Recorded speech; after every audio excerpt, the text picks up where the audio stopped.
ಪ್ರಿಯ ವೀಕ್ಷಕರೇ ನಮಸ್ಕಾರ. ನಾನು ನವೀನ್ ಚಂದ್ರ ಶೆಟ್ಟಿ. ನಮ್ಮ ವ್ಯವಸ್ಥೆ ಇನ್ನು ಯಾವ ರೀತಿಯಲ್ಲಿ ಹಾಳಾಗಬೇಕೋ ಗೊತ್ತಿಲ್ಲ.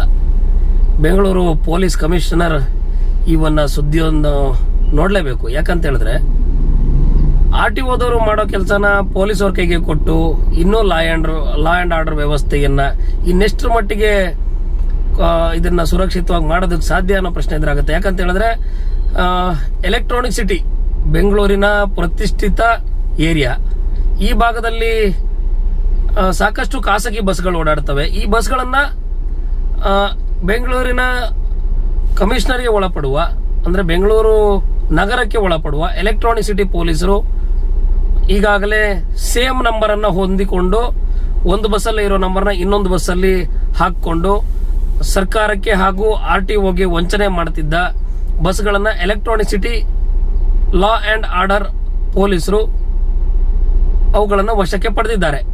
ಸುಮಾರು 8-10 ಬಸ್ಗಳನ್ನ ವಶಕ್ಕೆ ಪಡೆದಿದ್ದಾರೆ ಅನ್ನೋ ಮಾಹಿತಿ ಇದೆ. ಆದ್ರೆ ಇದುವರೆಗೂ ಕೂಡ ಬಸ್ಗಳು ಎಲ್ಲಿದ್ದಾವೆ, ಅವುಗಳ ವಿರುದ್ಧ ಪ್ರಕರಣ ಯಾಕೆ ದಾಖಲು ಮಾಡಲಿಲ್ಲ ಅಂತ ಗೊತ್ತಿಲ್ಲ. ನಿನ್ನೆಯಿಂದ ಬಸ್ಗಳನ್ನ ಪೊಲೀಸ್ನವರು ಯಾವುದೋ ಒಂದು ಶೆಡ್ ನಲ್ಲಿ ಇರಿಸಿ ಅವುಗಳನ್ನ ಒಂದೊಂದಾಗಿ ವ್ಯವಹಾರವನ್ನ ಮಾಡಿ ಆ ಒಂದು ಮಾಲೀಕರನ್ನ ಕರೆಸ್ಕೊಂಡು ಹಣವನ್ನ ತೆಗೆದುಕೊಂಡು ಕಳಿಸ್ಕೊಡ್ತಿದ್ದಾರೆ ಅನ್ನೋ ಮಾಹಿತಿ ಗೊತ್ತಾಗಿದ್ದು, ಹಣ ತೆಗೆದುಕೊಂಡು ಕಳಿಸೋದಕ್ಕೆ ಆದ್ರೆ ಅದಕ್ಕೆ ನೀವು ಲಾ ಅಂಡ್ ಆರ್ಡರ್ ಅವರು ರೈಡ್ ಮಾಡುವಂತ ರೀತಿಯಲ್ಲಿ ಈ ರೀತಿಯ ಒಂದು ಅಕ್ರಮವಾಗಿ ದಾರಿಯನ್ನ ಹಿಡಿದು RTOಗೆ ಸಂಬಂಧಪಟ್ಟ ಬಸ್ಗಳನ್ನ ತಾವೇ ರೈಡ್ ಮಾಡೋ ರೀತಿಯಲ್ಲಿ ಮಾಡಿ RTOದವ್ರು ಮಾಡಬೇಕಾಗಿರೋ ಕೆಲಸವನ್ನ ಲಾ ಅಂಡ್ ಆರ್ಡರ್ ಪೊಲೀಸರು ಮಾಡೋದು.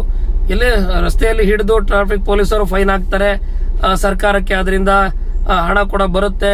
ಇದೇ ರೀತಿಯಲ್ಲಿ ಸಾಕಷ್ಟು ನಡೀತಾ, ಅದೆಲ್ಲ ಕಾಮನ್ ಆಗಿ ನಡೆಯುವಂಥದ್ದು. ಆದ್ರೆ ಈ ರೀತಿ ಬಸ್ಗಳನ್ನ ಅವುಗಳನ್ನ ಅಡ್ಡ ಹಾಕಿ ಸೇಮ್ ನಂಬರ್ ಹೊಂದಿದ್ರು ಕೂಡ ಇಷ್ಟೊತ್ತಿಗೆ RTOದವ್ರಿಗೆ ಹಸ್ತಾಂತರ ಮಾಡಬೇಕಾಗಿತ್ತು.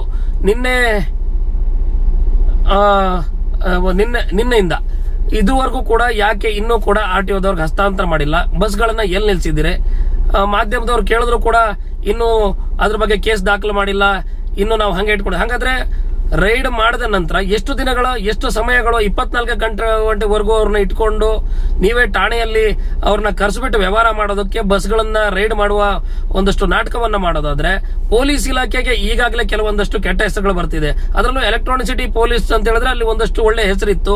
ಆ ಭಾಗದಲ್ಲಿ ಸಾಕಷ್ಟು ಕಾನೂನು ಸುವ್ಯವಸ್ಥೆಯನ್ನ ಕಂಟ್ರೋಲ್ ಮಾಡುವ ನಿಟ್ಟಿನಲ್ಲಿ ಸಾಕಷ್ಟು ಕ್ರಮಗಳನ್ನು ಕೈಗೊಂಡಿದ್ರು. ಆದ್ರೆ ನೀವು ಈ ರೀತಿಯ ಕೆಲಸಗಳನ್ನ ಮಾಡೋದ್ರಿಂದಾಗಿ ಇನ್ನೊಂದಷ್ಟು ಪೊಲೀಸ್ ಇಲಾಖೆಗೆ ಕೆಟ್ಟ ಹೆಸರು ಬರುವಂತ ಸಾಧ್ಯತೆಗಳು ಇರುತ್ತದೆ. ಬೆಂಗಳೂರು ಪೊಲೀಸ್ ಕಮಿಷನರ್ ಈ ಒಂದು ವರದಿಯನ್ನಾದ್ರೂ ಗಮನಿಸಿದ ನಂತರ FIR ಇನ್ನಾದ್ರೂ ದಾಖಲಾಗುತ್ತಾ, ಅಥವಾ ಬಸ್ಗಳನ್ನ ಹೀಗೆ ಮಾಲೀಕರನ್ನ ಕರೆಸ್ಕೊಂಡು ವ್ಯವಹಾರ ಕುದುರಿಸಿ ಅವುಗಳನ್ನ ಕಳಿಸೋ ಕೆಲಸ ಆಗುತ್ತಾ ಅಂತ ಕಾದ್ ನೋಡ್ಬೇಕಾಗಿದೆ.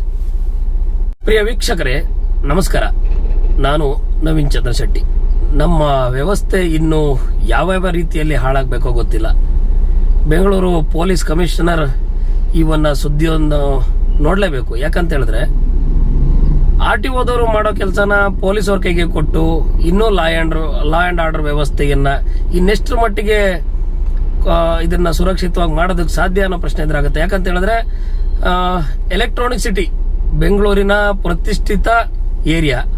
ಈ ಭಾಗದಲ್ಲಿ ಸಾಕಷ್ಟು ಖಾಸಗಿ ಬಸ್ಗಳು ಓಡಾಡ್ತವೆ. ಈ ಬಸ್ಗಳನ್ನ ಬೆಂಗಳೂರಿನ ಕಮಿಷನರ್ಗೆ ಒಳಪಡುವ ಅಂದ್ರೆ ಬೆಂಗಳೂರು ನಗರಕ್ಕೆ ಒಳಪಡುವ ಎಲೆಕ್ಟ್ರಾನಿಕ್ ಸಿಟಿ ಪೊಲೀಸರು ಈಗಾಗಲೇ ಸೇಮ್ ನಂಬರ್ ಅನ್ನ ಹೊಂದಿಕೊಂಡು ಒಂದು ಬಸ್ಸಲ್ಲಿ ಇರೋ ನಂಬರ್ನ ಇನ್ನೊಂದು ಬಸ್ಸಲ್ಲಿ ಹಾಕಿಕೊಂಡು ಸರ್ಕಾರಕ್ಕೆ ಹಾಗೂ RTOಗೆ ವಂಚನೆ ಮಾಡುತ್ತಿದ್ದ ಬಸ್ಗಳನ್ನ Electronic City law and order ಪೊಲೀಸರು ಅವುಗಳನ್ನ ವಶಕ್ಕೆ ಪಡೆದಿದ್ದಾರೆ.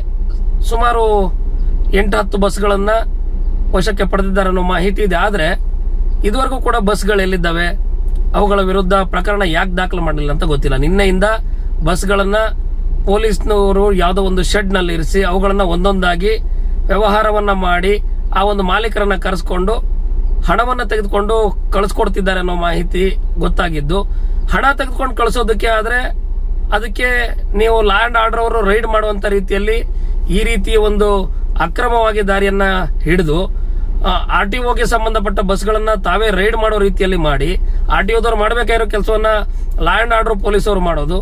ಇಲ್ಲಿ ರಸ್ತೆಯಲ್ಲಿ ಹಿಡಿದು ಟ್ರಾಫಿಕ್ ಪೊಲೀಸರು ಫೈನ್ ಹಾಕ್ತಾರೆ, ಸರ್ಕಾರಕ್ಕೆ ಅದರಿಂದ ಹಣ ಕೂಡ ಬರುತ್ತೆ.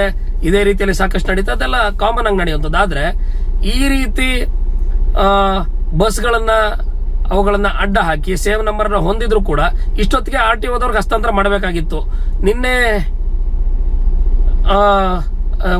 ನಿನ್ನೆಯಿಂದ ಇದುವರೆಗೂ ಕೂಡ ಯಾಕೆ ಇನ್ನೂ ಕೂಡ RTOದವ್ರಿಗೆ ಹಸ್ತಾಂತರ ಮಾಡಿಲ್ಲ? ಬಸ್ಗಳನ್ನ ಎಲ್ಲಿ ನಿಲ್ಸಿದ್ದೀರಿ? ಮಾಧ್ಯಮದವ್ರು ಕೇಳಿದ್ರು ಕೂಡ ಇನ್ನೂ ಅದ್ರ ಬಗ್ಗೆ ಕೇಸ್ ದಾಖಲು ಮಾಡಿಲ್ಲ, ಇನ್ನು ನಾವು ಹಂಗೆ ಇಟ್ಕೊಂಡು. ಹಾಗಾದ್ರೆ ರೈಡ್ ಮಾಡಿದ ನಂತರ ಎಷ್ಟು ಸಮಯಗಳು 24 ಗಂಟೆವರೆಗೂ ಅವ್ರನ್ನ ಇಟ್ಕೊಂಡು ನೀವೇ ಠಾಣೆಯಲ್ಲಿ ಅವ್ರನ್ನ ಕರೆಸ್ಬಿಟ್ಟು ವ್ಯವಹಾರ ಮಾಡೋದಕ್ಕೆ ಬಸ್ಗಳನ್ನ ರೈಡ್ ಮಾಡುವ ಒಂದಷ್ಟು ನಾಟಕವನ್ನ ಮಾಡೋದಾದ್ರೆ ಪೊಲೀಸ್ ಇಲಾಖೆಗೆ ಈಗಾಗಲೇ ಕೆಲವೊಂದಷ್ಟು ಕೆಟ್ಟ ಹೆಸರುಗಳು ಬರ್ತಿದೆ. ಅದರಲ್ಲೂ ಎಲೆಕ್ಟ್ರಾನಿಸಿಟಿ ಪೊಲೀಸ್ ಅಂತ ಹೇಳಿದ್ರೆ ಅಲ್ಲಿ ಒಂದಷ್ಟು ಒಳ್ಳೆ ಹೆಸರಿತ್ತು. ಆ ಭಾಗದಲ್ಲಿ ಸಾಕಷ್ಟು ಕಾನೂನು ಸುವ್ಯವಸ್ಥೆಯನ್ನ ಕಂಟ್ರೋಲ್ ಮಾಡುವ ನಿಟ್ಟಿನಲ್ಲಿ ಸಾಕಷ್ಟು ಕ್ರಮಗಳನ್ನು ಕೈಗೊಂಡಿದ್ರು. ಆದ್ರೆ ನೀವು ಈ ರೀತಿಯ ಕೆಲಸಗಳನ್ನ ಮಾಡೋದ್ರಿಂದಾಗಿ ಇನ್ನೊಂದಷ್ಟು ಪೊಲೀಸ್ ಇಲಾಖೆಗೆ ಕೆಟ್ಟ ಹೆಸರು ಬರುವಂತ ಸಾಧ್ಯತೆಗಳು ಇರುತ್ತದೆ. ಬೆಂಗಳೂರು ಪೊಲೀಸ್ ಕಮಿಷನರ್ ಈ ಒಂದು ವರದಿಯನ್ನಾದ್ರೂ ಗಮನಿಸಿದ ನಂತರ FIR ಇನ್ನಾದ್ರೂ ದಾಖಲಾಗುತ್ತಾ, ಅಥವಾ ಬಸ್ಗಳನ್ನ ಹೀಗೆ ಮಾಲೀಕರನ್ನ ಕರೆಸ್ಕೊಂಡು ವ್ಯವಹಾರ ಕುದುರಿಸಿ ಅವುಗಳನ್ನ ಕಳಿಸೋ ಕೆಲಸ ಆಗುತ್ತಾ ಅಂತ ಕಾದ್ ನೋಡ್ಬೇಕಾಗಿದೆ.